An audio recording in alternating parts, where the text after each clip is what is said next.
আসসালামু আলাইকুম। সবাই কেমন আছেন? আশা করি সবাই ভালো আছেন। আজ আপনাদের জন্য নিয়ে এসেছি গল্পের ২য় পর্ব। আশা করি গল্পটি আপনাদের ভালো লাগবে। তাহলে চলুন শুরু করা যাক। আমার কথার জবাব না দিয়ে চলে যাচ্ছ? দাঁড়াও, আমাকে ইগনোর করার শাস্তি তোমাকে পেতেই হবে। এই বলে হাত যত উপরে উঠেছে তত উপরে উঠিয়ে থাপ্পড় মারি। হঠাৎ থাপ্পড় খেয়ে তিশা পড়ে যায়। আমি বলেছিলাম আমার পিছনে লাগতে এসো না, তাহলে কিন্তু ভালো হবে না। তিশা নিচের দিকে তাকিয়ে চোখের পানি ফেলছে। আমি ওর সামনে কোমরে হাত দিয়ে দাঁড়িয়ে আছি। তিশা ভাবছে আমার জানা সত্ত্বে আজ এমন কিছু করিনি যার জন্য মুরাদ রেগে যাবে। তাহলে কি আমাকে তাড়ানোর জন্য এমন করছে? যদি তাই হয়ে থাকে তাহলে আমি এত সহজে হার মানব না। তিশা উঠে দাঁড়ায়। ওড়না দিয়ে চোখের পানি মুছে বলে, তুমি দাঁড়িয়ে কেন? শান্ত হয়ে বসো। আমি বললাম, কি? আমি বসবো? কিন্তু কেন? দেখো, আমি এখনো রেগে আছি। তিশা বলে, তার জন্যই বসতে বলছি। হাদিসে আছে বসলে নাকি রাগ কমে। তুমি বসো প্লিজ। আমি বললাম, তাই বুঝি? ঠিক আছে। এই আমি বসলাম। কই, আমার তো রাগ কমছে না, আরও বেশি বেড়ে যাচ্ছে। তিশা বলে, তাহলে উজু করে আসো। আমি বললাম, আজব তো, এই মেয়ে বলে কি উজু করে আসতে? এই, আমাকে কি পাগল মনে হয়? তিশা বলে, আমি অনুরোধ করে বলছি, উজু করে আসো প্লিজ প্লিজ। এই কথাটা রাখো প্লিজ। আমি বললাম, অজু করব কেন সেটা বলো আগে। তিশা বলে, অজু করে আসো বলছি। আমি কোনো কথা না বলে অজু করে রুমে এসে বিছানায় বসলাম। আমি বললাম, দেখো, আমার কিন্তু খুব রাগ হচ্ছে। এসবের কি মানে হয়? তিশা বলে, তোমার রাগ হচ্ছে বলেই অজু করালাম। কারণ নবী করিম সাল্লাল্লাহু আলাইহি সাল্লাম ইরশাদ করেছেন, নিশ্চয়ই রাগ শয়তানের পক্ষ থেকে, আর শয়তান আগুনের তৈরি। নিশ্চয়ই পানির ধারা আগুন নির্বাহিত হয়। সুতরাং তোমাদের কেউ যখন রাগান্বিত হয় সে যেন উজু করে। হাদিস 8786। আর রাগ করো না প্লিজ। কোরআন ও হাদিসে রাগ দমনের একাধিক উপকারিতা আছে। রাগ দমনকারীদের জন্য জান্নাতের ঘোষণা দিয়ে রসুল সাল্লাহ সাল্লাম বলেন, তুমি রাগ করবে না, তাহলে তোমার জন্য জান্নাত। হাদিস 21। আমি বললাম, এই তুমি চুপ করবে? তিশা বলে, জি অবশ্যই চুপ করব। চুপ না করলে আমাদের মাঝে অশান্তি সৃষ্টি হবে। আমি বললাম, তোমার জ্ঞানের ভাণ্ডার শেষ হয়েছে নাকি আরও আছে? তিশা বলে, আছে তো অনেক, কিন্তু এখন আর বলবো না, কারণ তোমার রাগ কমেছে। আমি পড়তে বসছি, প্রয়োজন হলে একটু ডেকে নিও। আমি বললাম, তোমাকে না চুপ করতে বললাম? তিশা বলে, জি। এই বলে রুম থেকে চলে গেল। আমি অবাক হয়ে তাকিয়ে আছি আর ভাবছি, এ কেমন মেরে বাবা! এক থাপ্পড়ে মাটিতে পড়ে গেছে, গালে ৫ আঙুলের দাগ বসে গেছে। তারপরও কত সুন্দর স্বাভাবিকভাবে কথা বলে গেল। থাপ্পড় খেয়েও কোনো রিয়াকশন করলো না, উল্টো আমাকে হাদিস শুনিয়ে রাগ পানি করে দিয়ে গেল। আর ভাবতে পারছি না, তাই অফিসের কাজ করার জন্য ল্যাপটপ নিয়ে বসি। কিছুক্ষণ পর ঘুমিয়ে পড়লাম। তিশা কখন এসে ঘুমিয়েছে বলতে পারি না। রাত ৩টা বাজে মোবাইলের অ্যালার্ম বেজে উঠল। তিশা উঠে পড়েছে। ভয় লাগছে আমাকে ডাকতে। কোনো কারণ ছাড়াই রেগে গেলাম তাই। তবুও মনে সাহস নিয়ে আস্তে আস্তে ডাকলো, কিন্তু আমি উঠলাম না। তিশা মনে মনে বলে, লাট সাহেব যে কি ঘুম যায় বুঝি না। পুরো পৃথিবী উল্টে গেলেও বুঝতে পারবে না এমনভাবে ঘুমায়। যাই হোক, অল্প পানি নিয়ে মুখে ছিটিয়ে দেখি কাজ হয় কি না। এই ভেবে পানি ছিটিয়ে দিল। পানির ছিটা পড়তেই আমি উঠে পড়ি, কিন্তু কিছু বললাম না। উঠে উজু করতে চলে গেলাম। তিশা বলে, যাক আল্লাহ বাঁচালে, এখন আর রেগে নেই। তারপর দুজন মিলে নামাজ পড়ে নিলাম। নামাজ শেষ করে ঘুমিয়ে পড়ি। আজ তিশা কলেজে গেল না, আমার জন্য নাকি রান্না করবে, তাই মায়ের সাথে রান্না করতে গেল। যদিও রান্নার কাজে সাহায্য করার জন্য বোয়া আছে, আসলে আমি ওকে রান্না করতে বলেছি। আমি জানি তিশা রান্না করতে জানে না, তাই আমি ইচ্ছে করে রান্না করতে বলেছি। আমার প্রিয় খাবার বিরিয়ানি রান্না করতে বলেছি। দুপুরের দিকে খেতে বসলাম সবাই। আমি বিরিয়ানি মুখে দিয়ে বললাম, এগুলো কি রান্না করেছো? তিশা বলে, কেন ভালো হয়নি বুঝি? আমি বললাম, না পারলে বলে দিতে, আমি পারি না। আমার মা বলে, প্রথম প্রথম এমন একটু হবে, পরে আস্তে আস্তে ঠিক হয়ে যাবে। আমি বললাম, তাহলে এখন আমি কি খাবো? আমার আব্বু বলে, আরও অন্য খাবার আছে তো, সেগুলো খাও। আমি বললাম, কিছুই ভালো হয়নি, এগুলো মুখে দেওয়া যায় না। আমার আব্বু বলে, হাদিসে আছে খাবার পছন্দ না হলেও মুখের উপর বলতে নেই, যেমন হয়েছে তেমন খেয়ে উঠে যাওয়া উত্তম। বাবার কথা শুনে আমি মুখ ভার করে খেয়ে উঠে চলে গেলাম রুমে। রুমে এসে অফিসে যাওয়ার জন্য রেডি হচ্ছি। তিশা এসে সাহায্য করছে। আমি উল্টা বকা দিলাম। আমার কথায় খুব কষ্ট পেয়েছে, তাই চুপচাপ চলে গেল। আমি অফিসে চলে গেলাম। সন্ধ্যার দিকে বাসায় এসেও কিন্তু অভিমান করে রইলাম। একবারও কথা বললাম না, চুপচাপ বসে ল্যাপটপে কাজ করছি। তিশা বুঝতে পারে আমি রেগে আছি, তারপরও রুমে এসে বলে, ব্যস্ত আছো? আমি বললাম না। তিশা বলে, কি রান্না করব? বিরিয়ানি আবার করি? এবার ভালো হবে ইনশাল্লাহ। আমি বললাম, তখন দেখলাম অভিমান করে চুপ করে আছো, এখন আবার নিজেই কথা বলছো, বিষয় কি? তিশা বলে, যা ভাবলাম সেটা হলো না, তাই নিজেই কথা বলছি। আমি বললাম, কি ভাবলে? তিশা বলে, হাদিসে পড়েছিলাম হজরত আয়শা অভিমান করে চুপ করে থাকতো, কোনো কথা বলতো না, আর রাসূলুল্লাহ এসে হজরত আয়শার রাগ ভাঙাতো। তাই আমিও অভিমান করে হজরত আয়শার মতো চুপ করেছিলাম। কিন্তু কেউ কি আছে যা আমার অভিমান ভাঙাবে? তাই নিজেই কথা বললাম। আমি বললাম, তুমি সবসময় এমন করে কথা বলো কেন? তিশা বলে, তুমি মাদ্রাসার মেয়ে বিয়ে করলে বুঝতে পারতে, সেও এভাবে বলতো। এই বলে গিয়ে বিরিয়ানি রান্না করে পড়তে বসে। মা বাবা সবাই খেয়ে নিয়েছে, শুধু আমি আর তিশা ছাড়া। তিশা পড়া শেষ করে আমাকে খেতে ডাকে। আমি বললাম তুমি খেয়ে আসো, আমি খাবো না। তিশা বলে খাবে না কেন? আমি বললাম খেতে ইচ্ছে করছে না। তিশা বলে অল্প হলেও খেতে হবে, আমি তোমার জন্য অনেক কষ্ট করে হাত পুড়িয়ে রান্না করেছি, আর তুমি খাবে না? না খেলে কষ্ট পাবো। আমি বললাম সত্যি আমার খেতে ইচ্ছে করছে না। তিশা বলে আমি কিছু মানবো না। এই বলে হাত ধরে একটা টান দিল, কিন্তু বেসামাল হয়ে পড়ে যেতে লাগে। আমি পড়তে না দিয়ে ধরে ফেলি। এই প্রথম কোনো পুরুষের হাত ধরল তৃষা, তাই খুব লজ্জা পেয়েছে। তৃষা আমাকে ছেড়ে দিয়ে বলে ইয়ে মানে তুমি আসো, আমার অনুরোধ তোমার কাছে। আমি আর না করলাম না। তারপর দুজন একসাথে খেতে বসলাম। তৃষা বলে আজ তোমাকে হাতে করে খেতে হবে না, আমি খাইয়ে দেই। আমি অবাক হয়ে বললাম কি? তৃষা বলে জি, আজকে একটু হাতে করে খাইয়ে দেই, কেমন? তাহলে কিছু নেকি হবে আমাদের দুজনের। আমি বললাম তাই নাকি, কিন্তু আমার কোনো ইচ্ছে নেই তোমার হাতে খাওয়ার, তাই বলি কি নিজের চরকায় তেল দাও। তিশা বলে এমন করছো কেন? হাদিসে পড়েছি যে স্বামী তার স্ত্রীকে এক লোকমা ভাত খাইয়ে দিবে, আল্লাহ ওই স্বামী সাগিরা গুনাহগুলো মাফ করে দেবে, এবং যে স্ত্রী তার স্বামীকে এক লোকমা ভাত খাইয়ে দেবে, আল্লাহ ওই স্ত্রীর সাগিরা গুনাহগুলো মাফ করে দেবে, এবং প্রতি লোকমার বিনিময়ে 1000 নেকি পাবে। মুসলিম শরীফ। আমি মুচকি হেসে বললাম বাহ, তাহলে খাইয়ে দাও। তিশা বলে স্বামী স্ত্রী মিলিত সব পদক্ষেপে নেকি পাবে। আমি বললাম তোমার হাদিস শুনতে শুনতে রাত কাবার হয়ে যাবে, তার চেয়ে বরং এবার খাইয়ে দাও। তিশা আমার কথা শুনে খুশি মনে আমাকে খাওয়াচ্ছে, আর মনে মনে ভাবছে তোমার চলতি রাস্তায় চলে তোমাকে কাবু করব। তুমি আমাকে চেনো না, তোমার থেকে এক কদম সবসময় এগিয়ে থাকবো। তবে তোমাকে খাওয়াতে বেশ ভালো লাগছে। তিশা এসব মনে মনে ভাবছে। আমি বললাম পানি দাও। তিশা আমাকে পানি দেয়। আমি আধা পানি খেয়ে গ্লাসটা রাখতেই তিশা আমার মুখ লাগানো স্থান থেকে পানি খেতে শুরু করে। আমি অবাক হয়ে বললাম তোমার জন্য তো আলাদা গ্লাস রাখা আছে, সেটা নিলেই পারো, আমার গ্লাসে মুখ লাগিয়ে খাচ্ছ কেন? তিশা বলে স্বামী স্ত্রীর একই গ্লাস হবে, এটাই নিয়ম, আর তাছাড়া এতেও নেকি আছে। আমি বললাম তুমি কি ভেবেছো আমি তোমার চালাকি ধরতে পারবো না? তুমি ভেবেছো হাদিস শুনিয়ে আমাকে তোমার করতে পারবে? তাহলে বলবো তোমার ধারণা ভুল, আমি সব জানি এবং বুঝি, তাই আমাকে পড়াতে এসো না। এই বলে রুমে চলে আসি। কিছুক্ষণ পর তিশা রুমে আসে, দেখে আমি বসে আছি। অমনি মাথায় দুষ্টু বুদ্ধি আসে ওর। সে বলে বসেই তো আছো, চলো না ছাদে যাই। আমি রাগের সাথে বললাম তোমার ইচ্ছে করছে তুমি যাও না, আমাকে কেন ডাকছো? আমি যাব না, আর এমনি তো আগামী মাসে তোমার পরীক্ষা, তাই পড়তে যাও। তিশা মন খারাপ করে বলে ঠিক আছে পড়তে বসছি, এই বলে চলে গেল। আমি কিছুক্ষণ পর ঘুমিয়ে পড়লাম। তিশা পড়তে পড়তে অনেক রাত হয়ে গিয়েছিল, কখন ঘুমিয়েছে নিজেও জানি না। সকালে অফিসে যাওয়ার জন্য রেডি হচ্ছিলাম। তিশা হাতে হাতে আমাকে সাহায্য করছিল। আগে প্রথম প্রথম না করে দিতাম, কিন্তু মনে মনে ভাবলাম যে যখন সাহায্য করতে চাইছে তাহলে থাক করে দিক। অফিসে যাওয়ার সময় তিশাকে টাকা দিয়ে বললাম টাকাটা নাও। তিশা বলে আমি তো গাড়িতে যাব, আবার গাড়িতে ফিরে আসব, টাকা লাগবে না। আমি বললাম না, তাও রেখে দাও, যদি কোনো কাজে লাগে। তিশা বলে ঠিক আছে সাবধানে যাও, আসসালামু আলাইকুম। আমি বললাম সালাম দেওয়ার দরকার কি? তিশা বলে দরকার আছে। হাদিসে পড়েছি বাড়ি যাওয়ার সময় স্ত্রী তার স্বামীকে সালাম দেয়, তাহলে সে ঘরে কখনো শয়তান প্রবেশ করতে পারে না, এবং সবসময় রহমত ও বরকত নাজিল হতে থাকে, কখনো ঝগড়া বিবাদ হয় না সেই ঘরে। আবু দাউদ, তিরমিজ। আমি মুস্কি হেসে বললাম ও আচ্ছা, ওয়ালাইকুম সালাম, এই বলে চলে গেলাম। তিশা আমার দিকে তাকিয়ে মুস্কি হাসছে।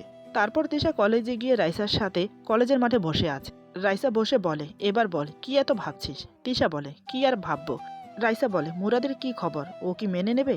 তিশা বলে মনে হয় মেনে নেবে না। রাইসা বলে ও কি এই বিষয়ে কিছু বলেছে তোকে? তিশা বলে না, কিছু বলেনি, তবে ও আমার সাথে খুব একটা ভালো ব্যবহার করে না, আমার রান্না খেতে চায় না, তবে কাল জোর করে খাইয়ে দিয়েছি। রাইসা হেসে বলে ভালো করেছিস, এভাবে লেগে থাক, একদিন না একদিন মজনু লাইলির কথা বলবেই বলবে। এরপর আরও কিছুক্ষণ কথা বলে ক্লাস শেষ করে বাসায় চলে আসে। আমি অফিস থেকে ফিরে ফ্রেশ হয়ে রাতে ডিনার শেষ করে ল্যাপটপ নিয়ে বসেছি। কিছুক্ষণ পর তিশা এসে আমার সামনে দাঁড়ায়। আমি বুঝতে পেরে বললাম কিছু বলবে? তিশা বলে বলছিলাম কি, আজ না খুব ছাদে যেতে ইচ্ছে করছে, আমার সাথে একটু ছাদে যাবে? প্লিজ না করো না, বেশি সময় নেব না। আমি চোখ তুলে তাকিয়ে দেখি ও হাত জোর করে দাঁড়িয়ে আছে। কি জানি কি মনে হতে আর না করতে পারলাম না, ওকে নিয়ে ছাদে গেলাম। তারপর দূরত্ব রেখে রেলিংয়ের পাশে বসলাম। আকাশে পূর্ণিমা চাঁদ, হালকা হালকা বাতাস বইছে চারিপাশে। আশেপাশে গাছের আড়াল থেকে ঝোনাকির আলো দেখা যাচ্ছে মিটমিট করে। ভালোই পরিবেশ। এই পরিবেশে মনের মানুষকে পাশে নিয়ে বসে থাকার মজাই আলাদা, কিন্তু আমার ভাগ্যে তা হলো না। যাকে নিয়ে বসে আছি সে তো আর আমার মনের মানুষ না। এদিকে তিশা ভাবছে জোর করে তো তোমাকে নিয়ে এলাম ছাদে, ভালোই লাগছে তোমার পাশে বসে আছি, কিন্তু অনেক দূর তো তোমার আমার মাঝে। ইচ্ছে করছে তোমার হাতে হাত রেখে তোমার কাঁধে মাথা রেখে আকাশের তারাগুলো গুনি, কিন্তু তা করতে পারছি না, জানি না পারবো কিনা। নীরবতা ভেঙে আমি বললাম পরিবেশটা খুব সুন্দর তাই না? তিশা বলে হ্যাঁ, বাড়িতে থাকতে আমি প্রায় ছাদে এসে বসে থাকতাম, এই রাতের পরিবেশটা আমার খুব ভালো লাগে। আমি বললাম, রাত তো অনেক হলো, চলো। আমার কথা শুনে তিশা আপসেট হয়ে যায়। মনে মনে বলে, সবে তো এলাম, এখনই চলে যেতে চাচ্ছ? কিন্তু মুখ ফুটে বলতে পারছে না কিছুই। সে দাঁড়িয়ে আছে। আমি বললাম, কি হলো, কথা কানে যাচ্ছে না? নিচে চলো। খুব রাগের সাথে বললাম, আসলে আমি চাচ্ছি না ওর সাথে সময় কাটাতে, তাই বাধ্য করছি চলে আসতে। তিশা আমার দিকে এক নজর তাকিয়ে মুখ কালো করে আগে আগে চলে গেল। আমি বেশ বুঝতে পারছি রেগে গেছে। তাতে আমার কি, আমিও চলে গেলাম নিজের রুমে। এভাবে বেশ দিন কাটতে লাগলো। তিশা অনেক কিছু করেছে আমাকে নিজের করে পাওয়ার জন্য। জানি না কি তাল খিচুড়ি পাকাচ্ছে। তবে আগের মতো আমি খারাপ ব্যবহার করি না, কেন জানি না। একদিন বিকেলে আমি অফিসে, তিশা আনমনা হয়ে ছাদে গিয়ে বসে বসে বসে আমার কথাই ভাবছে।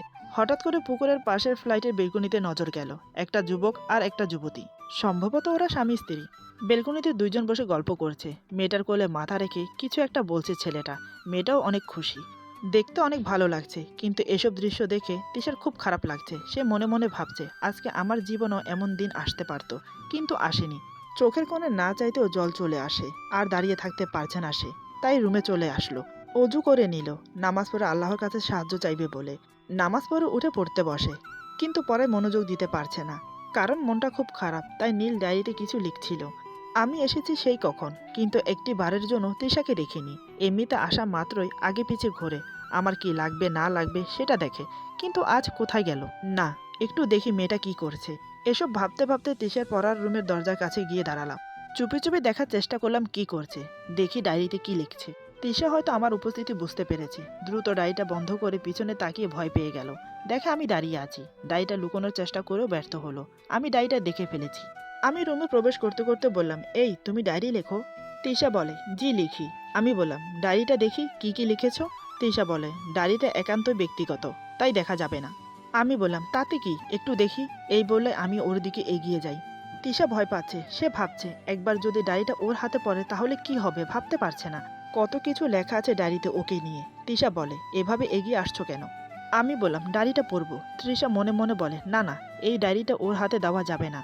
সে সুযোগ বুঝেই দৌড় দিল। ছোটবেলা থেকে খুব ভালো দৌড়াতে পারে সে। আমি বুঝতে পারিনি সে এইভাবে দৌড়াবে। আমিও ছুট লাগালাম ওর পেছনে, কিন্তু কোনো লাভ হলো না। আমি ছুটে গিয়ে ওকে ধরার আগে সে উধাও। এদিকে দিশে দৌড়ে অন্য একটা রুমে ডায়েরিটা লুকিয়ে রেখে আমার সামনে আসে।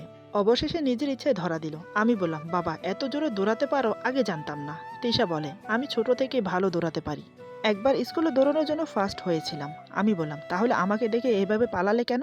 তৃষা বলে, এই রাগ করো না প্লিজ। শোনো, রাসূলুল্লাহ ও হযরত আয়েশা মাঝে মাঝে দৌড় প্রতিযোগিতা করতেন, কিন্তু তোমাকে বললে তো তুমি করবে না, তাই একটু চালাকি করলাম। আমি রেগে বললাম, ও তাই নাকি? তৃষা বলে, তুমি কথায় কথায় এত রেগে যাও কেন?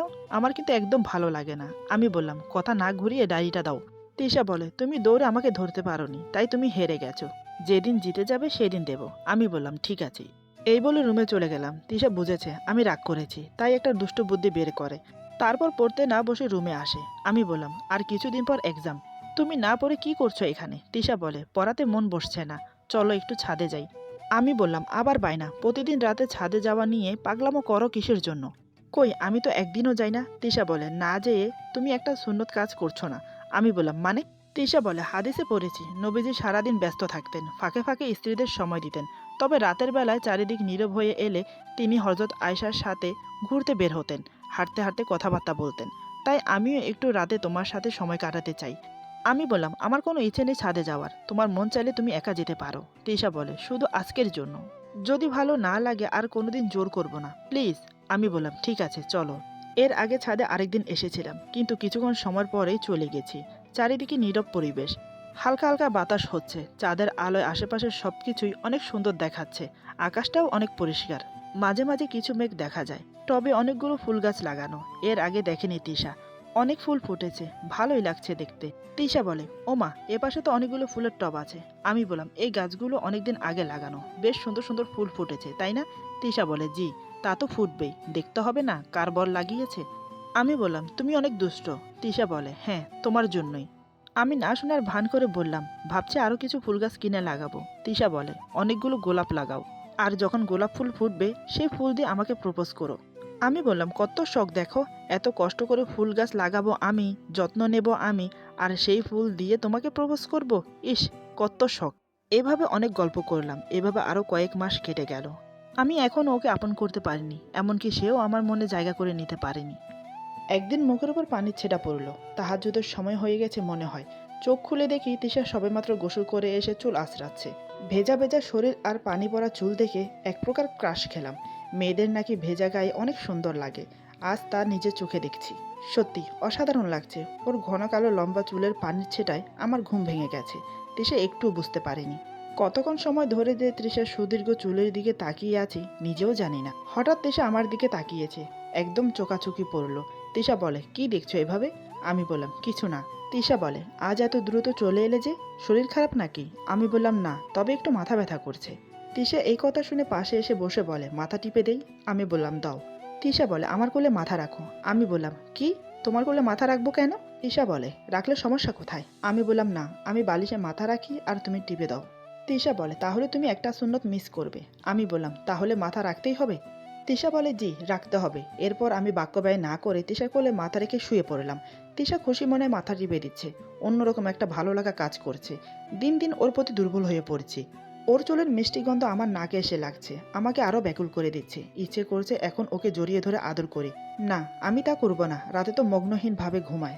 তখন আদর করা যাবে। কিন্তু এটা কি আমি ঠিক করছি? ওর অজান্তেই ওকে আদর করছি, যেটার জন্য ও ব্যাকুল হয়ে থাকে। কত অজুহাতে ও আমাকে কাছে টানে। আমি সব বুঝেও না বোঝার ভান করে থাকি। আচ্ছা, ও ডায়েরিতে কি লিখছে? আমাকে নিয়ে লিখছিল নাকি আমার আগেও কেউ ছিল ওর জীবনে? না, আমি এসব কি ভাবছি? কালো বলে যে মেয়েকে কেউ বিয়ে করে না, তার সাথে আবার কে প্রেম করবে? তাও ভাগ্যিস আমার মা বাবার কারণে আমার মতো ছেলের বউ হয়েছে। আমি তৃষার কোলে মাথা রেখে এসব ভাবছি। হঠাৎ তৃষা বলে, এখন কেমন লাগছে? আমি বললাম, এখন ঠিক আছে। এই বলে উঠতে যাব, তৃষা আবার আমাকে ওর কোলে শুইয়ে দেয়। আমি বললাম, কি করছো? মাথার ব্যথা কমে গেছে তো? তৃষা বলে, আরেকটু দেই, তাহলে একেবারে চলে যাবে। আমার সংকোচ হচ্ছিল দেখে উঠে যাচ্ছিলাম, কিন্তু তৃষার কথায় চুপ করে শুয়ে রইলাম। আমার কাছেও যে ভালো লাগছে। ওকে বুঝতে দেব না বলেই উঠে যাচ্ছিলাম। এভাবে আরও কিছুক্ষণ মাথা টিপে দিল। তারপর রাতের খাবার খেয়ে এসে শুয়ে পড়লাম। কিছুক্ষণ পর তৃষা এসে বলে, তুমি কি ঘুমিয়ে গেছো? আমি বললাম, না, কেন, কিছু বলবে? তৃষা বলে, বাইরে কি সুন্দর চাঁদের আলো, ছাদে যাব, তুমিও চলো না আমার সাথে? আমি বললাম, আজ আমার ইচ্ছে করছে না, তাই বলছি ছাদে যাওয়ার প্রয়োজন নেই, শুয়ে পড়ো। অনিচ্ছা থাকা সত্ত্বেও তৃষা শুয়ে পড়ে।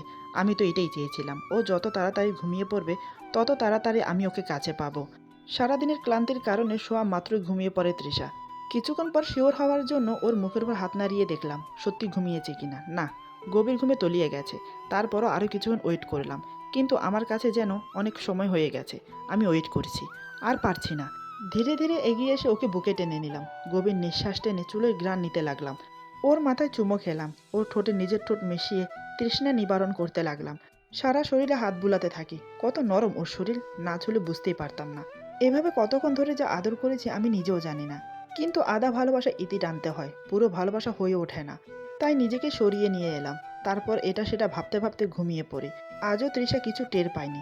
সকালে ঘুম থেকে উঠে যখন মুসকি মুসকি হাসছি, তখন তৃষা বলে, কি ব্যাপার, সকাল থেকে দেখছি তুমি মুসকি মুসকি হাসছো, কেন হাসছো জানতে পারি? আমি বললাম, কিছু না। এই বলে অফিসে চলে গেলাম। আজও অফিস থেকে এসে তৃষাকে দেখতে পেলাম না। মনে হয় পড়ার রুমে। আমি ধীরে ধীরে দরজার কাছে এসে দাঁড়াই। উকি মেরে দেখি ডায়েরি লিখছে। জানি না কি করে আমার উপস্থিতি টের পেয়ে যায়। এমনিতে অন্য কোনো সময় টের পায় না। তৃষা যখন বুঝতে পারে দরজায় কেউ দাঁড়িয়ে আছে, তখন সে পিছন ফিরিতেই দেখে আমি দাঁড়িয়ে আছি। তৃষার হাতে ডায়েরি। কিন্তু এবার দরজার মুখে দাঁড়িয়ে আছি আমি। পালানোর কোনো পথ নেই। আমি রুমে প্রবেশ করতেই তৃষা দৌড় দিল, সাথে আমিও। এবার আমি ওর আগে গিয়ে দাঁড়াই। আমি বললাম, সোনামণি, এবার ডায়েরিটা দাও। তৃষা বলে, যদি না দেই তবে? আমি হেসে বললাম, দৌড় প্রতিযোগিতায় আমি জিতেছি, তাই আমি ডায়েরিটা পাবো। তৃষা কান্না সুরে বলে, এভাবে জিতলে কেন? আমি বললাম, যাই হোক, এবার শোধ দিলাম। তৃষা বলে, কিসের শোধ? আমি বললাম, তুমি ওই দিন যে হাদিস বলেছিলে সেটা আমি আজ পূরণ করলাম। তৃষা বলে, কোনটা? আমি বললাম, হজরত আয়শা বলেছেন, একদিন নবীজি আমাকে বলেন, চলো দৌড় প্রতিযোগিতা করি। আমরা দৌড়ালাম, আমি জয়ী হলাম। কিছুদিন পর আবার প্রতিযোগিতা দিতে বলেন। এবার তিনি জয়ী হলেন। মুচকি হেসে বলেন, এটা সেদিনের বদলা, শোধবোধ। আবু দাউদ। এখন বুঝেছো কিসের শোধ নিলাম? এখন লক্ষ্মী মেয়ের মতো ডায়েরিটা দাও। এই বলে আমি ওর দিকে এগিয়ে যাব। অমনি সে আবার দৌড় দেওয়ার ব্যর্থ চেষ্টা করলো। আমি ধরে ফেলি। হঠাৎ ধরে যা করলাম তা দেখে তৃষা মুখ লুকায়। সে ভাবতে পারেনি এমন কিছু হবে। তার চেয়ে বেশি আমি অবাক হয়ে গেলাম। এরপর যা হলো। আজকের গল্প এখানে সমাপ্ত। গল্পের বাকি অংশ পেয়ে যাবেন আগামী পর্বে। আশা করি গল্পটি আপনাদের ভালো লাগবে। যদি ভালো লাগে তাহলে লাইক, কমেন্ট এবং সাবস্ক্রাইব করে আমাদের পাশে থাকুন। পাশে থাকা বেল আইকন প্রেস করে দেবেন, তাহলে আমাদের নিত্য নতুন ভিডিও আপনাদের কাছে পৌঁছে যাবে। আর বন্ধুদের কাছে বেশি বেশি করে শেয়ার করবেন। সবাই ভালো থাকবেন, সুস্থ থাকবেন। আল্লাহ হাফেজ।